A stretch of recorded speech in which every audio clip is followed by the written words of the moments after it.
दोस्तों, राम नाम की लूट है, लूट सके तो लूट अंत काल पछताएगा जब प्राण जाएंगे छूट। दोस्तों, 22 जनवरी का यह जो ऐतिहासिक दिन है, बहुत भाग्य से हम सभी के जीवन में आया है। 22 तारीख को भगवान राम की पुनर्स्थापना होने जा रही है। 500 वर्षों बाद यह शुभ अवसर आ रहा है, जो कि बहुत ही महत्वपूर्ण है। लेकिन सबसे पहले बात करते हैं कि आखिर 22 जनवरी का ही दिन क्यों चुना गया है। राम लल्ला की प्राण प्रतिष्ठा के लिए और 84 सेकंड के भीतर ही आखिर क्यों करना होगा राम लल्ला को गर्भगृह में विराजमान। आइए सबसे पहले जान लीजिए कि अयोध्या में राम लल्ला की प्राण प्रतिष्ठा के लिए 22 जनवरी 2024 का दिन चुना गया है, जो कि दोपहर 12:29 और 8 सेकंड से शुरू होगा और 12:30 32 सेकंड तक रहेगा। प्राण प्रतिष्ठा के लिए यह 84 सेकंड बहुत ज्यादा शुभ मुहूर्त है। क्यों है शुभ मुहूर्त? क्योंकि इस दिन 3 शुभ योग बन रहे हैं। सर्वार्थ सिद्धि योग, अमृत सिद्धि योग और रवि पुष्य योग बन रहा है, और यह तीनों ही योग किसी भी शुभ काम को सफल करने के लिए अत्यंत शुभ माने जाते हैं। और प्राण प्रतिष्ठा के बाद महापूजा और महाआरती भी होगी, और 22 जनवरी को कुरम द्वादशी भी है, और द्वादशी भगवान विष्णु को ही समर्पित होती है। धर्म ग्रंथों के अनुसार इस दिन श्री हरि विष्णु ने कुर्बानी की कछुए का अवतार लेकर समुद्र मंथन में सहायता की थी। भगवान श्री राम और भगवान विष्णु के अवतार हैं, इसलिए इसी दिन राम लल्ला की प्राण प्रतिष्ठा के लिए यह शुभ मुहूर्त, शुभ दिन मनाया जा रहा है। और दोस्तों, 12:29 से लेकर 12:30 तक जो मुहूर्त है, वह विशेष रूप से बहुत महत्वपूर्ण मुहूर्त है, क्योंकि सूर्य अपचय अवस्था में है और मंगल और गुरु आपस में राशि परिवर्तन कर रहे हैं। मंगल जो है ऊर्जा, एनर्जी, सफलता, शक्ति इत्यादि का स्वामी होता है, और गुरु जो है वह राजपाट का के लिए बहुत ही महत्वपूर्ण माना गया है। तो ये बहुत ही महत्वपूर्ण अवस्था में भगवान राम फिर से विराजमान होने जा रहे हैं। बहुत ही अच्छा दिन है, और विशेष रूप से ज्योतिषीय संदर्भों में अभी मैं कहूं, क्योंकि मध्याह्न काल में ही श्री रामचंद्र जी का जन्म हुआ था, इसलिए उसी समय स्थापना की जा रही है।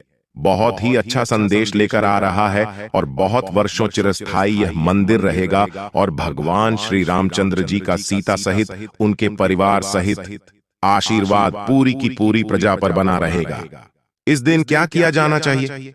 इस दिन विशेष रूप से मेरा निवेदन सभी से यह रहेगा कि सुंदरकांड का पाठ करें, रामचंद्र जी की स्तुति करें, राम रक्षा स्तोत्र का पाठ करें, और विशेष रूप से रामचंद्र जी से संबंधित जो भी भजन इत्यादि है उनका गुणगान करें।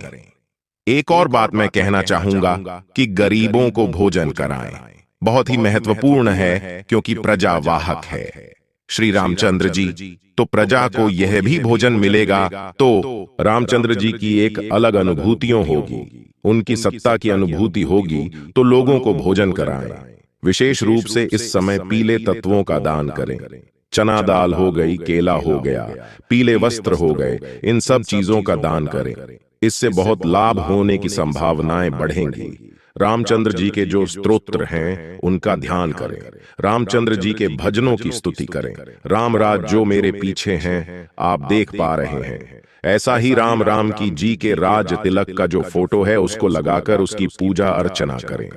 इत्यादि करने से सभी को निश्चित रूप से लाभ होगा और जीवन में उन्नति का मार्ग प्रशस्त होगा।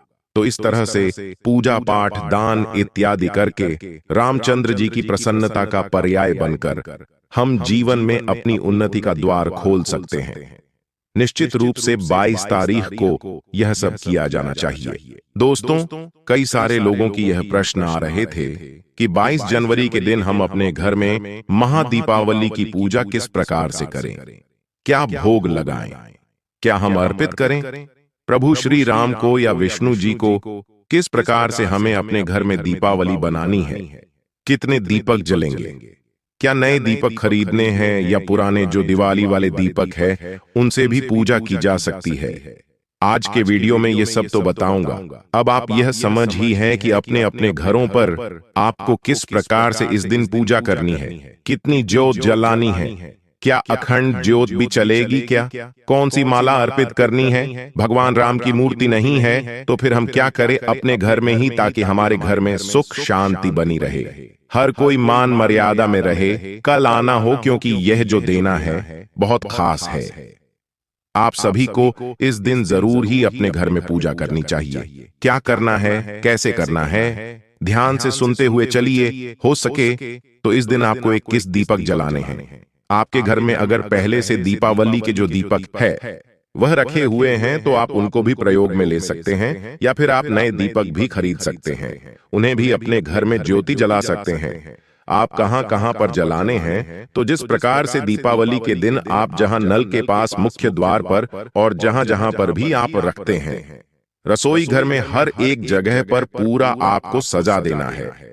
घर को तुलसी माता के सामने, घर के मंदिर में, हर एक जगह पर आपको 21 दीपक कम से कम इस दिन जलाने ही जलाने हैं। और यह दीपक आपको जलाने कब है, तो यह शाम के समय में, यानी कि संध्या काल में आपको 21 दीपक जलाने हैं। और घर के मंदिर में एक अखंड दीपक भी जरूर जलाना है, जो कि पूरी रात जलता रहेगा। कौन से तेल का जलाना है, तो तिल के तेल का आग जला सकते हैं, या फिर घी भी का भी, आप जो देसी घी होता है, गाय के घी का भी आप चला सकते हैं। घर के मुख्य द्वार पर दोनों कोनों में जरूर दीपक जलाएगा। हो सके तो घर की पूरे कोनों को, हर एक कोने को दीप से प्रज्वलित कर दीजिएगा। अगर आपके पास में भगवान श्री राम की फोटो या मूर्ति प्रतिमा है तो बहुत अच्छी बात है, नहीं है तो भगवान विष्णु की पूजा कीजिए। यह आप ध्यान रखिएगा कि आपको अखंड ज्योत इस दिन जरूर ही जलाना है, और 21 दीपक भी जरूर जलाना है। घर में पकवान बनने हैं, खीर जरूर बनाएं। भोग में आपको क्या क्या लगाना है, तो जब आप भगवान विष्णु की घर के अंदर पूजा करेंगे, भगवान विष्णु है या भगवान राम है, फोटो प्रतिमा जो भी है, वहां पर अखंड दीपक के साथ भोग के रूप में आपको एक कटोरी में दही जरूर लेना है, और दूसरी कटोरी में आपको अपने यहां पर, आपके यहां पर इसे क्या कहा जाता है मुझे नहीं पता, हमारे यहां पर से नुक्ति कहा जाता है। ये लड्डू बनते हैं, इनके आपको स्क्रीन पर दिखाई दे रहा होगा। इनका को भोग अवश्य रूप से लगाना है। एक चीज और ध्यान रखिएगा, आप चाहे तो और भी भोग की सामग्री में मिठाई वगैरह भी यूज कर सकते हैं, भोग लगा सकते हैं, लेकिन हर एक सामग्री में, हर एक चीज में तुलसी पत्ते का प्रयोग अवश्य कीजिएगा। इसी के साथ तुलसी माता के पास भी एक दीपक जलेगा, और आपको जो पूजा करनी है वहां पर आपको एक माला आपको स्क्रीन पर दिखाई दे रही होगी। ये है वैजयंती माला। वैजयंती माला हो सके तो राम जी को, विष्णु जी को जरूर अर्पित कीजिएगा, उनको बहुत प्रिय है। अगर आपके पास वैजयंती माला नहीं है तो कोई बात नहीं, आप कोई भी पुष्प की माला भी अर्पित कर सकते हैं। वस्त्र पहना दीजिएगा, और अपने मन से जैसे आप पूजा करना चाहे भगवान राम को समर्पित होगी। साथ ही साथ हर घर में एक ध्वज, जो श्री राम का ध्वज है, भगवा ध्वज है, अपनी अपनी छतों पर जरूर लगाएगा। पूजा में घर पर नए कपड़े पहने, बच्चों को इस दिन का खास महत्व बताएं। दोस्तों, हम सभी स्नातनियों के लिए यह बहुत ही शुभ दिन है, तो आप इसी प्रकार से पूजा कीजिएगा।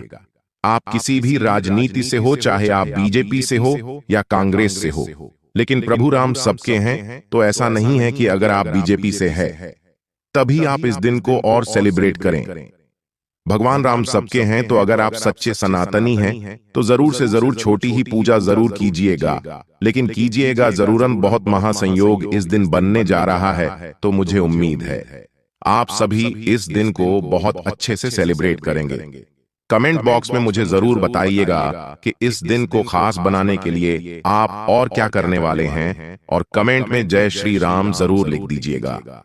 दोस्तों, अगर आप एक सच्चे सनातनी हैं और आपको भगवान राम के पुनः घर पधारने की खुशी हो रही है, तो वीडियो को लाइक करके कमेंट बॉक्स में जय जय श्री राम जरूर लिखिएगा। हिंदू रिलीजियस टेल्स चैनल को सब्सक्राइब करके बेल आइकन का बटन दबाना बिल्कुल भी ना भूलिएगा। मिलते हैं अपने अगले वीडियो में, तब तक के लिए नमस्कार, अपना ख्याल रखना दोस्तों। जय सिया राम, जय जय श्री राम।